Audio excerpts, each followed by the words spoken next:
Okay जी, चलिए जी start करते हैं। अच्छा जी, सबसे पहले तो आप लोग अपने अपने जो क्वेश्चंस हैं, अगर आपको कोई प्रॉब्लम आ रही है कोर्स के अंदर, लेक्चर के अंदर, या कोई कॉन्सेप्ट आपको क्लियर नहीं है, तो आप काइंडली वन बाय वन अपनी अपनी जो क्यूरी है वो यहाँ पे ड्रॉप करें। ठीक है, और कोशिश करें कि हर एक बच्चा अपनी अपना कंसर्न क्वेश्चन यहाँ पे ड्रॉप करे, बिना किसी हेजिटेशन के, ताकि हम उसको इंशाल्लाह एड्रेस करें। तो और उसका कोई हल निकालें और उसको सॉल्व करने की कोशिश करें। ओके, उसके बाद फिर हम नेक्स्ट हम मूव करेंगे कुछ चीज़ें, कुछ टेक्निकलिटीज या टिप्स एंड ट्रिक्स, कुछ गाइडलाइंस मैं आपको दूंगा। ठीक है, और उसके अंदर फिर हम इंशाल्लाह सारी चीज़ों को देखें, किस तरह से आपने कोर्स कंप्लीट करना है, कोर्स के बाद आपने क्या करना है, उसके बाद किस चीज़ की तरफ आपको मूव करना चाहिए, तो शायद आपको बताऊँगा इंशाल्लाह। अच्छा जी, सही, तैयब से आ गए हैं जी। Module 5 CSS animation property and transform property. अच्छा, क्या इशू आ रहा है आपको इन प्रॉपर्टीज के अंदर?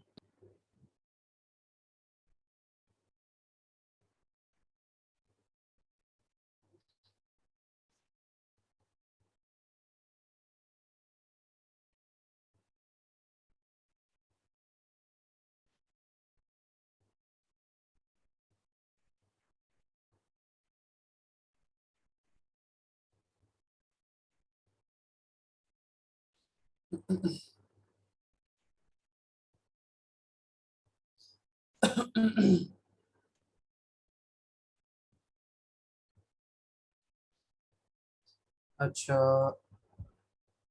आप कह रहे हैं कि जी ताहिरा बस कह रही है कि जी video quality too much bad during lecture. अच्छा, video quality, I don't think कि वीडियो क्वालिटी बैड है या कोई मसला है। आप मुझे नहीं पता कि आप किस पे लेक्चर्स लेते हैं, लैपटॉप पे लेते हैं या आप मोबाइल फ़ोन पे लेते हैं। तो उसके अंदर जो है आप अपनी जो स्क्रीन की रेजोल्यूशन है वीडियो की, उसको हाई पे ले जाएं, 720 अलाउ है, 720 पे ले जाएं, 1080 पे, तो आप उस पर देख लें तो आपको हर चीज़ क्लियरली नजर आएगी।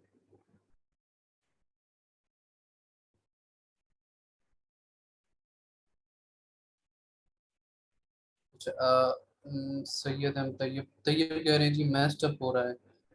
मैस्ड अप हो रहा है, किस तरह से हो रहा है, क्या समझ नहीं आ रही कि हम कुछ चीज़ें ट्रांसफॉर्म या एनिमेशंस, कोई मिक्सअप कॉन्सेप्ट मिक्स हो रहे हैं आपके। क्या आपको डिफरेंस नहीं समझ आ रहा, मुझे ज़रा बताएं।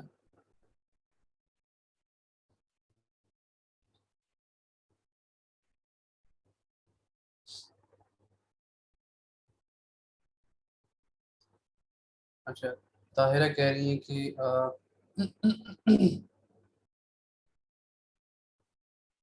लिखा नजर नहीं आता, दोनों का चेक किया है। ओके,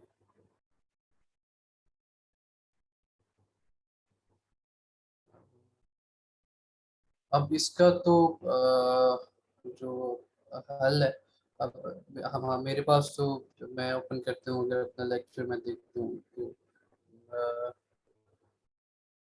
मेरे पास तो बिल्कुल ठीक आ रहा होता है। उसके लिए फिर मुझे, लेट मी चेक सेकंड।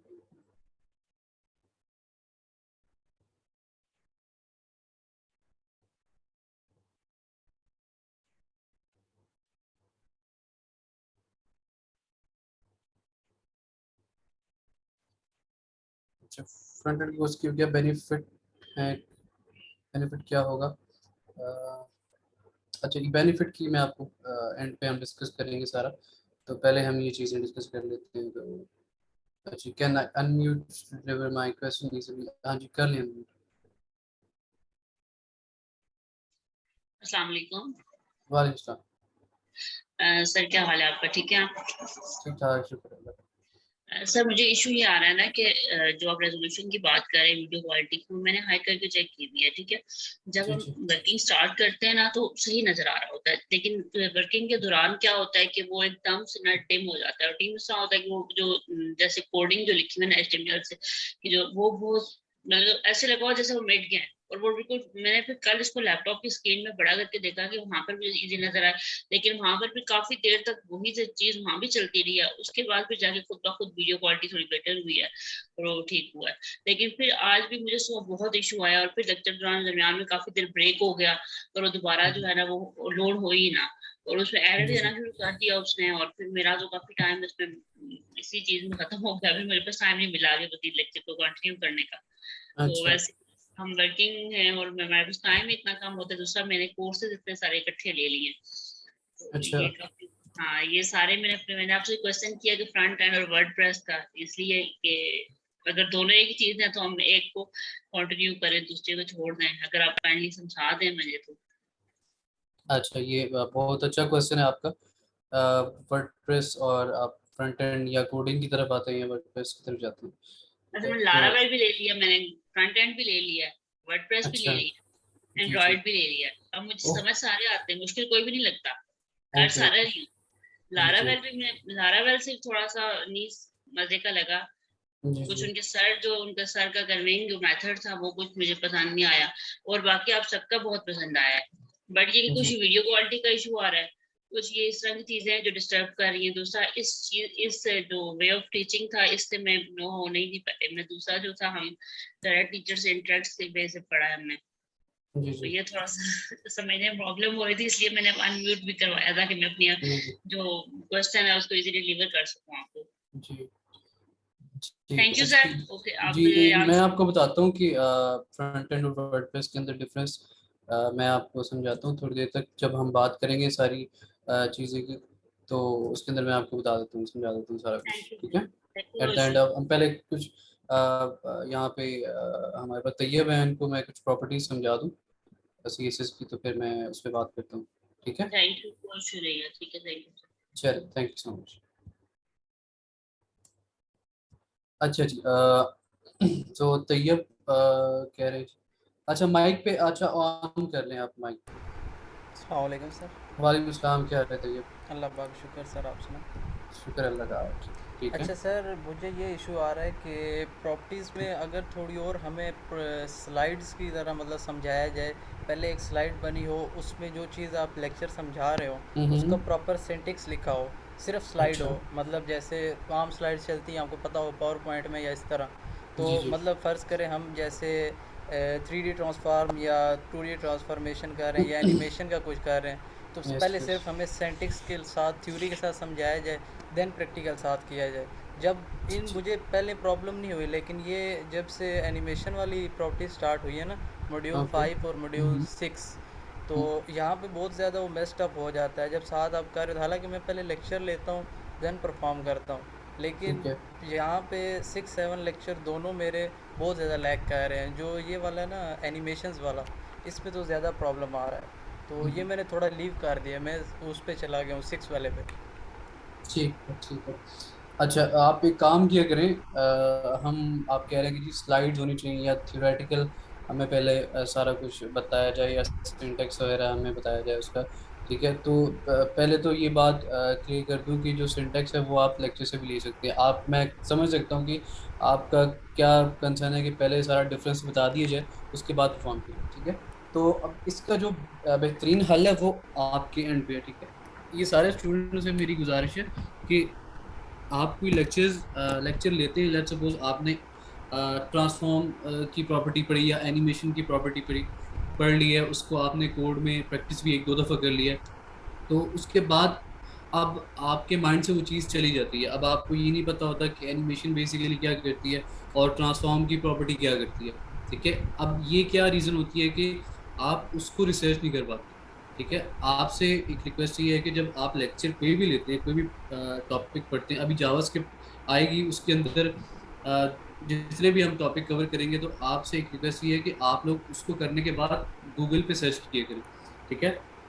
किसी भी वेबसाइट पे चले जाएं, वहां पे सारा कोड भी लिखा होता है, सिंटेक्स भी लिखा होता है, सारा कुछ वहाँ पे जो भी चीज़ आपको रिक्वायर्ड है वो आपको मिल जाती है, वहाँ से आप इजीली समझ सकते हैं। सबसे बड़ा प्लेटफॉर्म मैं अगर आपको बताऊँ W3 स्कूल है, ठीक है। अगर आपको कोई चीज़ नहीं समझ आती, ठीक है, तो आप गूगल पे जाएं, वहाँ पे आप ट्रांसफॉर्म की समझ आती है। अब ट्रांसफॉर्म बेसिकली होता है कि हम यूज़ क्यों करते हैं, ठीक है। ट्रांसफॉर्म हम यूज़ करते हैं कि लाइक हमारे पास एक एलिमेंट है, ठीक है, या कोई डिव है, या कोई सेक्शन है, कोई भी कंटेनर है, हमने उसकी पोजीशन चेंज करनी है विया उसकी रोटेशन, या उसका स्केल, या उसको किसी भी एंगल पे टिल्ट करना है, या उसकी जो क्या कहते हैं, उसकी ट्रांसफॉर्मेशन है, उसकी जो एक पोजीशनिंग है, वो हम उसको 2D में ले जाते हैं या 3D में ले जाते हैं। तो बेसिकली ये होती है ट्रांसफॉर्मेशन, ठीक है। अब इसको हम अगर हमें नहीं समझ आती किसी चीज़ की, अब देखिए कोडिंग की अगर हम बात करते हैं तो कोडिंग प्योरली टेक्निकल चीज़ है, ठीक है। तो टेक्निकलिटीज से देखना पड़ता है इस चीज़ों को, थोड़ी सी रिसर्च करनी पड़ती है, बजाय इसके कि हम थ्योरी की तरफ जाएं। थ्योरी भी कभी नॉलेज होना चाहिए, लेकिन बेसिक नॉलेज इस लेवल तक होना चाहिए आपको कि आपको सिर्फ ये समझ आए कि एनिमेशन की प्रॉपर्टी क्या करती है, एनिमेशन सीएसएस में एनिमेशन क्यों लगाते हैं हम, तो जावास्क्रिप्ट से भी एनिमेशन लगाते हैं, लेकिन जावास्क्रिप्ट से एनिमेशन लगाना इज अ समथिंग डिफिकल्ट, ठीक है। वो एज अ बिगिनर इंसान को नहीं समझ आती, ठीक है। सीएसएस से एनिमेशन लगाने पे थोड़ी सी आसानी होती है, तो इस वजह से अब ये डिफरेंस है, ठीक है। तो इसमें आपके आपके एंड पे जो करने वाली चीजें, वो ये नहीं है कि आप एक दफा कोड को करके दोबारा से उसको प्रैक्टिस कर लें 1 2 3 4 दफा, तब आपके माइंड में उस वो चीज़ फिट नहीं बैठेगी, उसके कॉन्सेप्ट क्लियर नहीं होंगे जब तक आप उसको रिसर्च नहीं करेंगे, ठीक है। आपके पास इंटरनेट मौजूद होता है, आपके पास गूगल का प्लेटफॉर्म है, वहाँ पे कुछ भी चीज़ आपको चाहिए, आप जाके सी एस एनिमेशन लिखे तो सैकड़ों वेबसाइट्स आ जाती हैं, आप किसी भी वेबसाइट पे जाएं तो उसका सिंटेक्स भी आ जाता है, उसको रन करने के लिए इन्वायरमेंट भी मिल जाता है कि आप इसको रन करें, इसमें चेंजेस करें ऑन द स्पॉट, और अपनी जो आपकी वोकेबलरी है उसको स्ट्रॉन्ग करने की कोशिश करें। मैं अभी आपको एक डेमो दिखाता हूँ W3 स्कूल पे जाके कि आप हर एक, वहाँ पे CSS की हर एक प्रॉपर्टी होती है, ठीक है, जो आप यहाँ पे पढ़ रहे हैं वहाँ पे भी इस तरह की प्रॉपर्टीज होती हैं, ठीक है। तो वहाँ से भी आप अपने कॉन्सेप्ट को फर्दर क्लियर कर सकते हैं। लेक्चर तो आप ले रहे हैं, लेक्चर आपको एक गाइडेंस मिल रही है कि यार ये एक प्रॉपर्टी है, ये काम करती है, ठीक है, हम इसको एलिमेंट्स के ऊपर किस तरह से अप्लाई कर सकते हैं, ये प्रोसीजर आपको लेक्चर में पता चलता है। लेकिन जब आप अपने तौर पे उसको नेक्स्ट लेवल पे लेके जाते हैं, तो वहाँ पे क्या होता है कि आपके जो कॉन्सेप्ट ऑलरेडी बने हैं वो पॉलिश होते हैं, ठीक है। आपको कुछ नई चीज़ें मिलती हैं, कुछ नए कॉन्सेप्ट्स मिलते हैं, कुछ नए सिनेरियोज आपके माइंड में आते हैं कि अच्छा हम इस तरह से अगर इसको करते हैं तो हम इस तरीके से भी कर सकते हैं, ठीक है, हम इसको इस तरीके से भी कर सकते हैं। तो different way of perform a code आपको एक उस तरह के सिनेरियोज मिल जाते हैं, ठीक है। तो आप जब आप उन सिनेरियोज को सॉल्व करते हैं, प्रॉब्लम्स को सॉल्व करते हैं, तो आपकी जो स्किल है वो इम्प्रूव होती है, और आपकी कोडिंग करने की जो एबिलिटी है, जो सोचने की जो एक माइंड में जो आपकी जो चीज़ें चल रही होती हैं वो स्ट्रेंथन होती है इससे। तो आपसे ये गुजारिश है कि आप इस चीज़ पे ज़्यादा फोकस करें, बजाय इसकी हम स्लाइड्स करवाएं या थ्योरी हम पढ़ते जाएं। दिस इज जहाँ तक मेरा कॉन्सेप्ट है पढ़ाने का, कि हम इस तरफ ना जाएं, ठीक है। कुछ चीज़ें स्टूडेंट्स के एंड पे होनी चाहिए कि वो खुद भी कुछ करें, ठीक है। कोडिंग के अंदर कोई भी आपको कुछ भी नहीं इस तरह से नहीं बताएगा कि आपने कौन से सिनेरियो पे क्या करना है। आपको बेसिक चीज़ें सिखाई जाती हैं कि ये कोडिंग होती है, इस तरह से प्रॉपर्टीज काम करती हैं, ये सारा कुछ आपको बताया जाता है। लेकिन जब आप प्रोफेशनल फील्ड के अंदर जाते हैं, ठीक है, वहाँ पे जो आपने काम करना होता है वो क्लाइंट के हिसाब से करना होता है, ठीक है।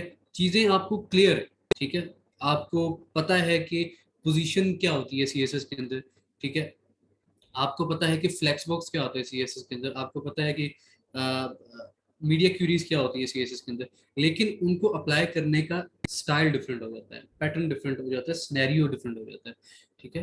तो इस चीज़ को बेहतर करने के लिए आप अपने तौर पे जितनी प्रैक्टिस करेंगे, जितना रिसर्च करेंगे, अपनी वोकैबुलरी को स्ट्रॉन्ग करेंगे, वो आपके लिए बेनिफिट है, ठीक है जी। आई थिंक क्लियर हो गया आपको, और ये आपके लिए फ़ायदा है। मैं आपको इस तरह की ये मेरा फर्ज बनता है कि मैं आपको इस तरह की गाइडेंस दूं जिससे आपका फायदा हो, ठीक है। मुझे आप लोग अगर मेरी बात को फॉलो करते हैं तो मेरे लिए एक अच्छा जेस्चर है, और आप लोग अगर अपनी स्किल्स को इम्प्रूव करते हो, और मेरे लिए खुशी की बात होगी। हर टीचर की जो एक होता है कि उनके स्टूडेंट्स जो हैं वो काबिल बने, और कभी किसी चीज़ पे रिलाई नहीं करना।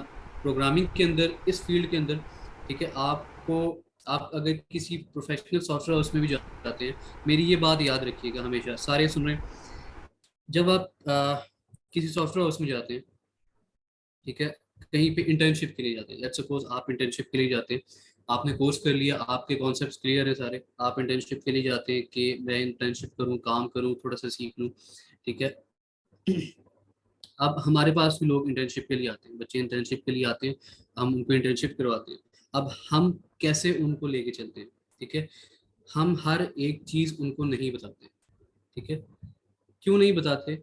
अब यहाँ पे क्वेश्चन ये है कि क्यों नहीं बताते। उसकी सबसे बड़ी रीज़न ये है कि जब हम नहीं सब कुछ बताना अगले बंदे को जो काम करने आए, तो वो फिर खुद से क्या सीखेगा, ठीक है। वो, उसका जो माइंड है वो कब खुलेगा? इस तरह से कभी नहीं होता, ठीक है। बड़ी से बड़ी कंपनी के अंदर आप जाते हैं इंटर्नशिप के लिए, वहाँ पे क्या करते हैं, जो सीनियर्स होते हैं वो आपको एक टास्क देते हैं कि जी आपने एक पेज डिज़ाइन करना है, या आपने पेज के अंदर ही सेक्शन डिज़ाइन करना है, इसको आपने रिस्पॉन्सिव भी करना है, मोबाइल के लिए भी, टैब के लिए भी, ये चीज़ें, ठीक है। तो आपने सिर्फ उसको ये टास्क देना है, और कुछ मेन पॉइंट्स आपने बता देने कि सेक्शन के अंदर इतने कार्ड्स आने चाहिए, सेक्शन के अंदर हेडिंग होनी चाहिए, सेक्शन के अंदर कुछ ऑन क्लिक कुछ इवेंट्स लगने चाहिए, ठीक है। आपको सिर्फ इतना टास्क दिया जाता है, उसके बाद उसको इम्प्लीमेंट आपने खुद करना है, आपने खुद ही प्रॉपर्टीज लिखनी है, आपने खुद ही एक सिनेरियो सेटअप करना है, और सोचना है कि मैं इसको किस तरह से करूँगा, ठीक है। उस पर क्या होता है कि आपको अगर कोई चीज़ समझ नहीं आ रही तो आप उसको गूगल करते हैं, आप उसको सर्च करते हैं कि कुछ डेमोन्स्ट्रेशन ले लेते हैं, कहीं से भी किसी टेम्पलेट को देख लेते हैं, किसी वेबसाइट से आप उसको देख लेते हैं कि अच्छा इस तरह से डिज़ाइन मैं कर सकता हूँ इसको, या इस तरह से मैं इसको डिज़ाइन कर सकता हूँ। तो वो आइडियाज़ आपने अपने माइंड में अपने तौर पे लेके आने होते हैं, ठीक है। वो आपको अगले बंदे नहीं बताएंगे। क्यों? क्योंकि उनका मकसद आपको सिखाना उनका मकसद नहीं है। उनका मकसद ये है कि आपके अंदर जो एक एबिलिटी है उसको बाहर निकालने की कोशिश करें, ठीक है। अपने आइडियाज को जनरेट करने की कोशिश करें। अब प्रोग्रामिंग क्या होती है? अब जो एप्पल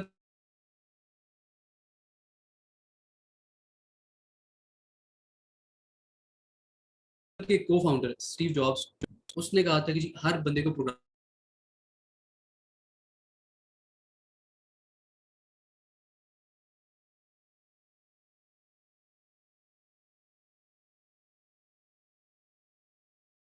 प्रोग्रामिंग करनी चाहिए। क्या रीजन थी? जबकि हम सोचते हैं, ठीक है, नई नई इन्वेंशंस, तो वो अब किस वजह से जनरेट होती है?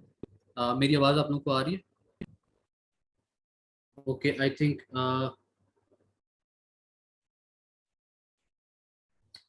मेरी आवाज़ अब क्लियर है आप लोगों को?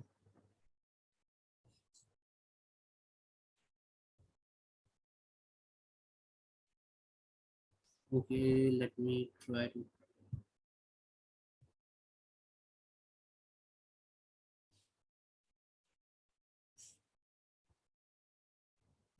अच्छा जी, अब मेरी वॉइस क्लियर है?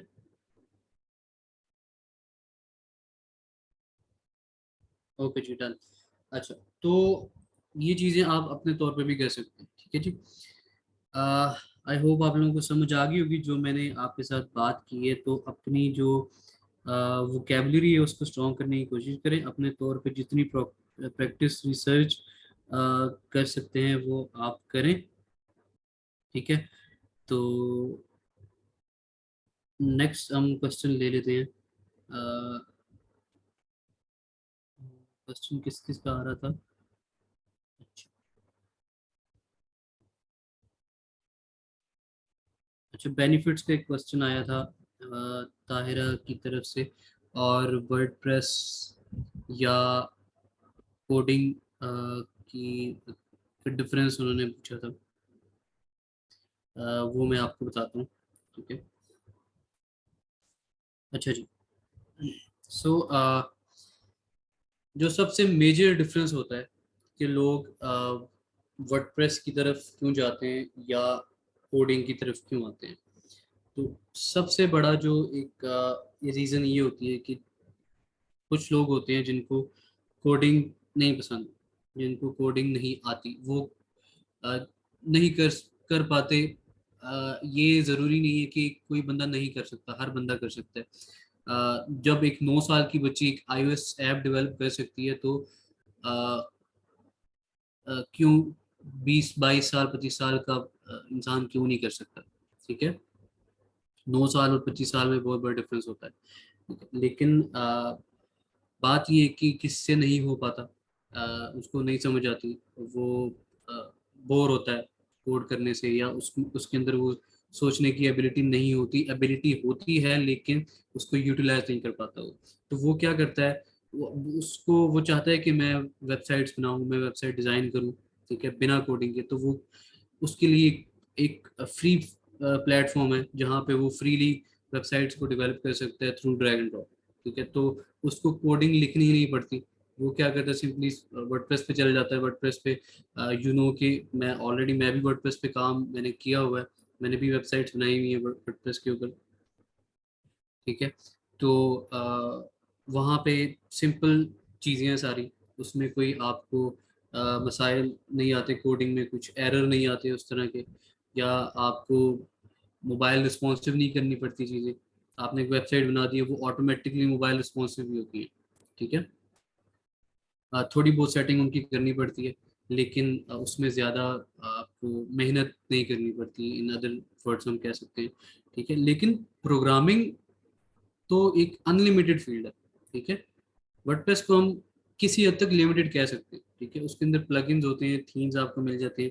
ठीक है, कुछ पेड प्लगइन्स होते हैं, अगर आपने कुछ बहुत बड़ी वेबसाइट बनानी है, उसको आपने सिक्योर भी रखना है। ठीक है, उसके लिए पेड प्लगइन्स फिर आपको लेने पड़ते हैं। ठीक है, उसमें भी इश्यूज आ रहे होते हैं, कुछ सर्वर के अंदर इश्यूज आ रहे होते हैं वर्डप्रेस की वजह से।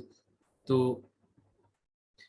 अ, इस इन चीज़ों को अवॉइड करने के लिए जो जो लोग कोडिंग करते हैं, ठीक है, एक तो उनका जो मैंने आपको बताया कि सोचने की सलाहियत है वो बहुत स्ट्रांग होती है, उनका माइंड बहुत शार्प होता है। ठीक है, क्योंकि उनकी प्रैक्टिस हुई होती है हर वक्त सोचने की।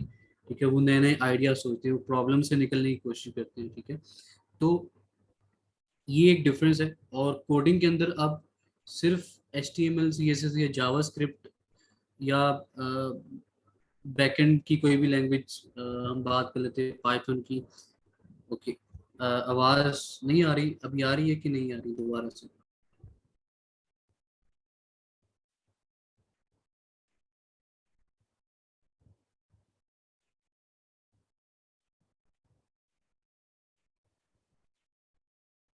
आवाज आ रही है मेरी, क्लियर है अब?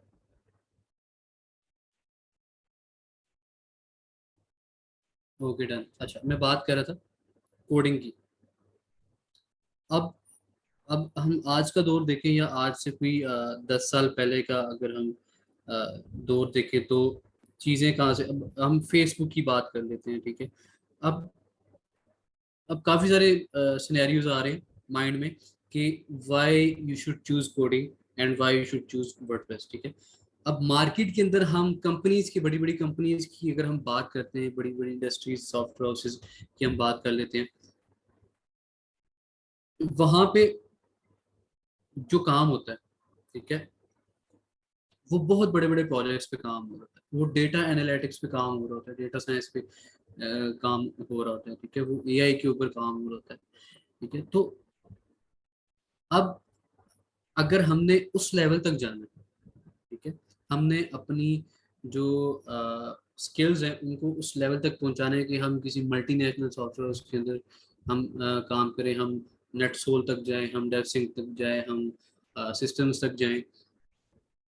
तो इस तरह के गोल्स को अचीव करने के लिए आपको जो है वो इस तरफ आना पड़ता है। ठीक है, वर्डप्रेस की अगर हम फ्रीलांसिंग एज अ फ्रीलांसर, अगर एज अ फ्रीलांसिंग हम बात करें, ठीक है, तो फ्रीलांसिंग मार्केट के अंदर वर्डप्रेस बहुत इन है। ठीक है, कोई भी आजकल आजकल के दौर में कोई बंदा अपना बिजनेस स्टार्ट करता है, ठीक है, वो अपना कोई स्टोर बनाता है। ठीक है, तो वो चाहता है कि मेरी कोई वेबसाइट हो, कोई प्रॉपर्टी का काम करता है, प्रॉपर्टी डीलर बन जाता है, वो भी चाहता है कि जो मेरी कोई वेबसाइट हो।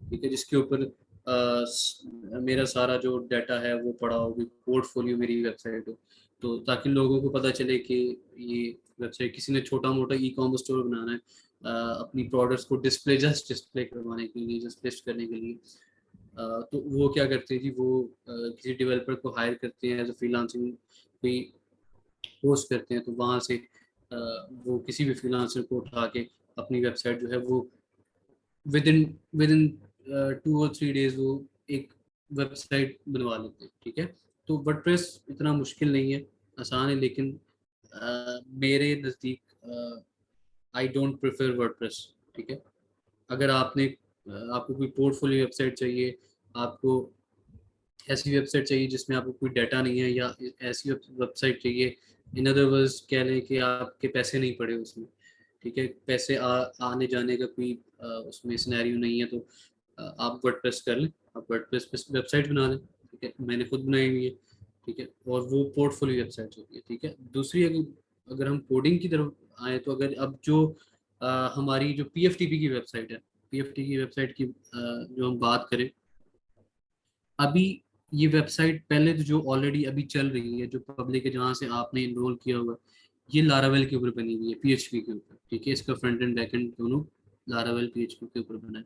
अभी क्या डिसाइड हुआ है कि कंपनी ने अपनी वेबसाइट को किसी और फ्रेमवर्क पे शिफ्ट करने का एक डिसीजन लिया था कुछ मंथ्स पहले, तो अल्हम्दुलिल्लाह, और वो सारा काम फ्रंट एंड का जो था वो मुझे मिला था। ठीक है, उसकी सारे फ्रंट एंड का पहले उसकी एक UI UX डिज़ाइन हुई थी, एक इंटरफेस डिज़ाइन हुआ था XT फिग्मा के ऊपर, और उसको फिर मैंने कन्वर्ट किया था React.js के ऊपर। ठीक है, तो वो सारी वेबसाइट अब रिएक्ट के ऊपर शिफ्ट हो चुकी है। ठीक है, तो अब उसके अंदर अब बहुत सारा डाटा है, कंपनी का भी डाटा है, उसके ऊपर कंपनी का पोर्टफोलियो भी है, उसके अंदर जो है सबसे जो मेन चीज़, सबसे जो प्राइवेट चीज़ है, वो यूज़र की जो आइडेंटिफिकेशन है, यूज़र की ऑथेंटिकेशन है, ऑथराइजेशन है, वो एक प्राइवेसी है कंपनी की। दूसरा जो पेमेंट गेटवे है, ठीक है, पेमेंट इंटीग्रेशन, जो बैंक की APIs होती है, वो एक सबसे प्राइवेट और सबसे सिक्योर जो चीज़ है वो उसके अंदर इन्वॉल्व। ठीक है, तो अब कोडिंग के अंदर हम क्या करते हैं कि हम अब अपनी मर्जी से कुछ सिनेरियोज, कुछ प्राइवेसीज, कुछ रिस्ट्रिक्शंस लगा सकते हैं, हम जो मर्जी कर सकते हैं उसके साथ, जो भी हमारे माइंड के अंदर उसको किसी बंदे को एक्सेस करने तक रोकने के लिए जो भी हम हमारे अंदर एबिलिटी होगी, हम उसके ऊपर अप्लाई करना चाहें, हम सब कुछ कर सकते हैं। ठीक है, अब वर्डप्रेस के अंदर क्या होता है कि जो प्लगइन्स बने हुए होते हैं इन चीज़ों को बनाने के लिए, वो भी किसी ने डेवलप ही किए होते हैं। ठीक है, मोस्टली जो प्लगइन्स वर्डप्रेस के होते हैं वो PHP के ऊपर बने होते हैं, कोर PHP के ऊपर लिखे होते हैं। ठीक है, वर्डप्रेस भी PHP के ऊपर लिखी हुई है, PHP के ऊपर बनी हुई है। तो इंस्टेड ऑफ कि हम सॉफ्टवेयर को यूज़ करते हुए वेबसाइट बनाएं, हम क्यों ना हम लैंग्वेज के थ्रू, जिसकी मार्केट वैल्यू भी बहुत ज़्यादा है, बड़ी सी बड़ी कंपनी में अंदर जाए तो वहाँ पे आपको कोडिंग करनी पड़ती है, वहाँ पे आपको फ्रेमवर्क्स पे काम करना पड़ता है। ठीक है, तभी आप अच्छी अर्निंग कर सकते हैं, और सारी बात ही अर्निंग की है। ठीक है, अगर आपने अच्छी अर्निंग करनी है तो आप कोडिंग की तरफ आ जाए। अगर आपने एज ए फ्रीलांसर काम करना है और कुछ 10 20 20 25 30 हज़ार की वेबसाइट किसी को बनानी है, तो आप वर्डप्रेस पे आ जाए। ठीक है, तो दिस इज, हर चीज़ के अंदर डिफरेंस आता है कोडिंग और वर्डप्रेस को चूज करने के लिए। सो आई थिंक आपको सारी चीज़ें क्लियर हो गई होंगी। सो ये जो डिफरेंस है, एक मेजर डिफरेंस है कि आपको इस फील्ड की तरफ क्यों जाना चाहिए और क्यों नहीं जाना चाहिए, और कोडिंग की तरफ क्यों आना चाहिए। ठीक है, अब लेट्स सपोज मैं आपको दिखा देता हूँ, कुछ एग्जांपल दिखा देता हूँ, आपको एक कोड दिखा देता हूँ। ठीक है, जो हम अपनी साइट के जो बना रहे हैं उसकी मैं आपको कोडिंग दिखा देता हूँ। अब वहाँ पे जो भी फंक्शनैलिटीज हमने अ, लगाई हैं, वो मैं आपको दिखा दूँ। अच्छा, is it good for me to select subjects like that. अच्छा जी, पहले तो आपने जो सब्जेक्ट्स के नाम लिए हैं इतने सारे आपने सेलेक्ट किए हैं, तो थोड़ा सा मैं शौक हो गया था कि एक साथ आप कैसे इन सब चीज़ों को लेके चलेंगे। ठीक है, फ्रंट एंड भी आपने रोल किया हुआ है, आपने लारावेल PHP भी इनरोल किया हुआ है, आपने एंड्रॉयड एप्लीकेशन डेवलपमेंट भी आपने इनरोल किया हुआ है। तो देखिए, एक चीज़ जो होती है ना, उसकी उस पे जितना आप अपना टाइम या अपनी जो उसको डेडिकेट कर सकते हैं, आई थिंक कि वो अच्छा होता है कि ये कि आप मल्टीपल चीज़ों पे चलें, एक साथ नहीं लेके चल सकते। हम कोई भी चीज़ कि हम at a time front end भी कर रहे हैं, हम at a time back and की कोई, अब लेट्स सपोज मैं रिएक्ट भी सीख रहा हूँ, ठीक है, उसके लिए मुझे HTML सीखे से जावास्क्रिप्ट आनी चाहिए, ठीक है जी। वो तो ठीक है, वो तो अपनी जगह ठीक है कि मैं फ्रंट एंड के साथ ही फ्रंट एंड का फ्रेमवर्क सीख रहा हूँ, मैं फ्रंट एंड ही काम करूँ, मैं बूटस्ट्रैप सीख रहा हूँ, HTML सीख रहा हूँ, CSS, ये सारी चीज़ें मैं पैरेलल में सीख सकता हूँ, ठीक है, क्योंकि मुझे पता है कि ये फ्रंट एंड का काम है सारा, इसमें कोई बैक एंड का काम नहीं है, ठीक है। अब फ्रंट एंड की सारी चीज़ें मैं सीख रहा हूँ, अब उसके साथ मैं चाहता हूँ कि मैं पाइथन सीखूँ, मैं रूबी सीखूँ, ठीक है, मैं या PHP सीखूँ, ठीक है, मैं फ्लटर सीख रहा हूँ, तो या मैं जावा सीख रहा हूँ।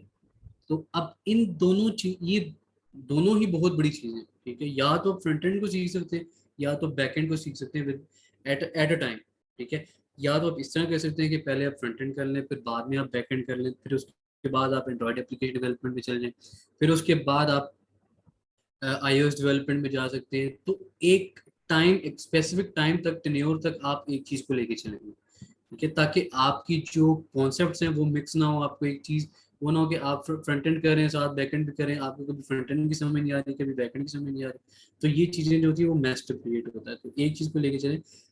जो हमारा, जहाँ तक मैं आपको अपना एक्सपीरियंस बता सकता हूँ कि मैंने सबसे पहले फ्रंट एंड को चूज़ किया, मैंने कहा जी मैं पहले फ्रंट एंड करूँगा, उसके बाद मैं बैक एंड करूँगा, मुझे जब कुछ साल 2 साल से ज़्यादा मुझे हो जाएगा जब एक फील्ड में, तो उसके बाद मैं नेक्स्ट पे मैं शिफ्ट होऊंगा, बैक एंड पे चला जाऊंगा। अब मुझे अल्हम्दुलिल्लाह HTML CSS JavaScript bootstrap Tailwind CSS material UI react, अल्हम्दुलिल्लाह मैं इस पे काम कर चुका हूँ, ठीक है, और कर भी रहा हूँ। तो वर्डप्रेस पे मैंने साइट्स बनाई हुई हैं। अब अब वो टाइम आ चुका है कि अब मुझे रियलाइज़ हो गया कि अल्हम्दुलिल्लाह मैं काम कर सकता हूँ, ठीक है, फ्रंट एंड का मैं काम जानता हूँ। अब मैंने जो है वो बैक एंड स्टार्ट कर दिया, ठीक है। अभी साथ साथ मैं फ्रंट एंड कर रहा हूँ, और साथ साथ क्योंकि मैं काम कर रहा हूँ, सीख नहीं रहा, ठीक है, जो चीज़ मैं सीख रहा हूँ वो है बैक एंड, ठीक है। अब मुझे फ्रंट एंड सारी क्लियर है, अब फ्रंट एंड मेरे दिमाग से नहीं जानी, ठीक है।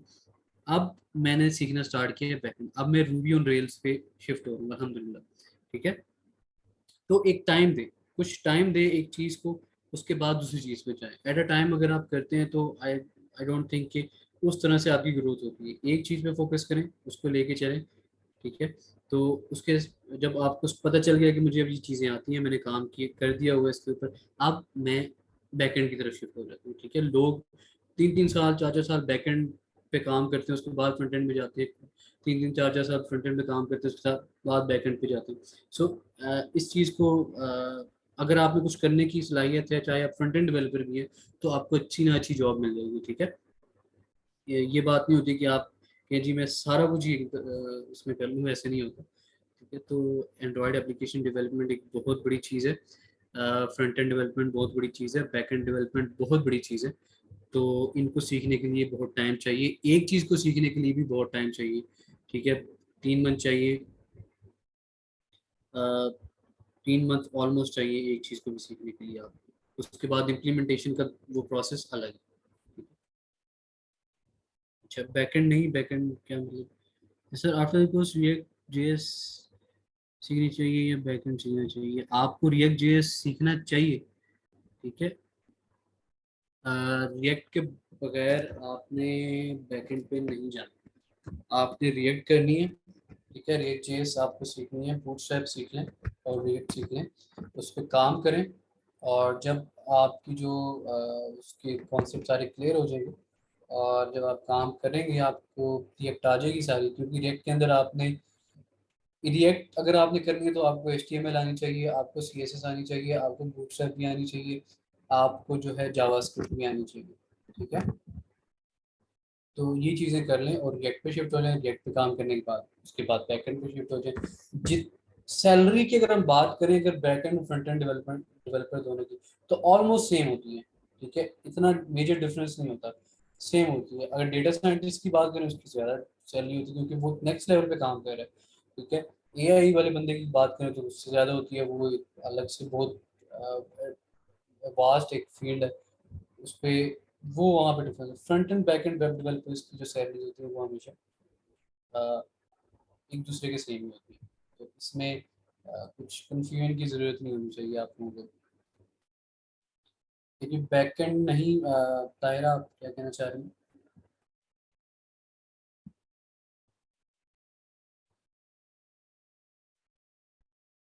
CSS CSS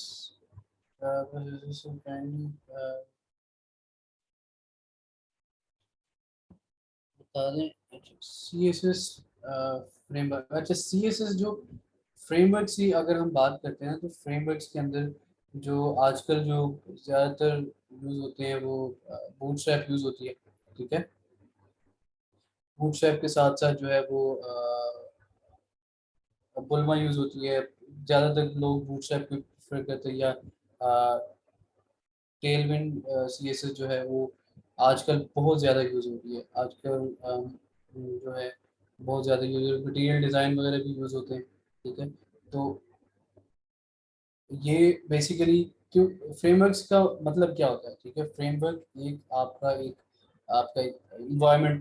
इन्वायरमेंट है जिसके ऊपर आपकी चीज़ें। अब बूटस्ट्रैप क्या करता है, बूटस्ट्रैप की अगर मैं आपको थोड़ी सी ओवरव्यू दूँ तो बूटस्ट्रैप आपको एक बने बनाए कंपोनेंट्स दे देता है जिसके अंदर ऑलरेडी CSS लिखी हुई होती है, जावास्क्रिप्ट लिखी हुई थी, लेकिन आपको वो नज़र नहीं आ रही होती। उस CSS जावास्क्रिप्ट के ऊपर कुछ क्लासेस बनी होती हैं, ठीक है। आपने सिंपली क्या करना होता है, आपने कुछ कंटेनर उठाने हैं बूटस्ट्रैप पे, या कार्ड उठाने हैं, आपने क्लासेस चेंज करनी है सिर्फ। क्लासेस चेंज करेंगे तो आपकी स्टाइलिंग खुद ब खुद हो जाएगी, ठीक है। लेकिन अगर आपने उन स्टाइल्स को अपने हिसाब से चेंज करना है तो उसके लिए आपको कस्टम CSS लिखनी पड़ती है, जिसके लिए आपको CSS आनी चाहिए। So the bootstrap is this kind of thing, और इसी को हम फ्रेमवर्क कहते हैं, ठीक है। तो इसके अंदर जो है आप मटीरियल, जिस तरह मैंने आपको कहा है कि जो टेलमेंट CSS जो है उसके अंदर भी यही सीन है कि आप उसके अंदर भी कंपोनेंट्स बने होते हैं ऑलरेडी। कार्ड्स आपको चाहिए वो आपको मिल जाते हैं, सारा कोड मिल जाता है, लेकिन उस कोड को, उस कार्ड को अपने हिसाब से सेट करने के लिए आपको कस्टम CSS लिखनी पड़ती है। फ्रेमवर्क सिर्फ आपको ये चीज़ प्रोवाइड करते हैं कि आपको एक पैटर्न प्रोवाइड कर देते हैं, उसके अंदर चेंजेस जो है वो आपने जो है वो खुद आपने इम्प्लीमेंट करनी होती है, ठीक है।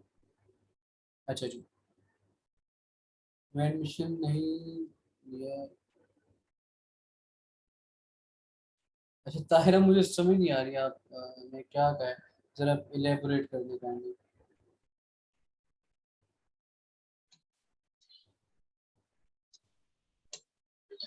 सर मैंने ये बोला है कि मैंने बैक एंड में नहीं लिया एडमिशन, मैंने फ्रंट एंड में लिया है। तो और आप लारावेल में नहीं लारावेल में लिया है, लारावेल में और वर्डप्रेस में साथ। मुझे उस लारावेल तो बैकएंड ही है सारा। हाँ वो तो लारावेल का तो मुझे आइडिया है, लेकिन ये कि आप बैकएंड का एक अलग कोर्स भी था ना, तो मैंने यहाँ इनसे इंफॉर्मेशन भी ली थी, इनसे पूछा भी था कि आप मुझे गाइड करें, मुझे इसका आइडिया नहीं है। मैंने कहा था कोई मसला नहीं है कि आप इजीली जो है ना 5 सब्जेक्ट कर सकते हैं, और ये सबके कोर्सेज हम्म। डिफरेंट है। तो इसलिए मैंने अभी आपसे पहला क्वेश्चन यहाँ पर इसलिए किया है कि मुझे इस चीज का, मुझे अब थोड़ी सी कंफ्यूजन हो रही है कि ये सारे सब्जेक्ट के बीच में मैसअप ना होते हैं। तो इस वजह से मैंने करते वक्त तो मुझे आइडिया नहीं हुआ, लेकिन अब हो रहा है। तो इन्होंने आपको कहा था कि कोर्सेज का, इन्होंने कहा था, हाँ जी, FTP वालों ने कहा था कि आप कर सकते हैं, 5 सब्जेक्ट कर सकते हैं, कोई भी आप इसमें से कर लें। तो जब मैंने कर लिया वर्डप्रेस, तो मैंने पहले भी किया हुआ, वो तो इजी है, मेरे इतना ज्यादा मुश्किल नहीं है। उस पर मैंने वेबसाइट भी बनाई हुई, प्रैक्टिस भी बना की थी, लेकिन बनाई थी मैंने, छोटी सी वेबसाइट बनाई थी। तो ये तो जो चीज, हाँ ये तो जो चीजें हैं, ये जो कॉम्प्लिकेटेड है, मतलब अभी तक तो खैर मुझे कॉम्प्लिकेशन ज्यादा नहीं हुई है, बट ये कि दायरा जब आगे जाएंगे तो मैसअप तो होगा ही। Obviously obviously. तो यही मैं कह रहा था कि अगर आपने कोर्सेज लिए हुए हैं ना, तो इस चीज़ को जो है पैरेलल नहीं लेके चल सकते आप।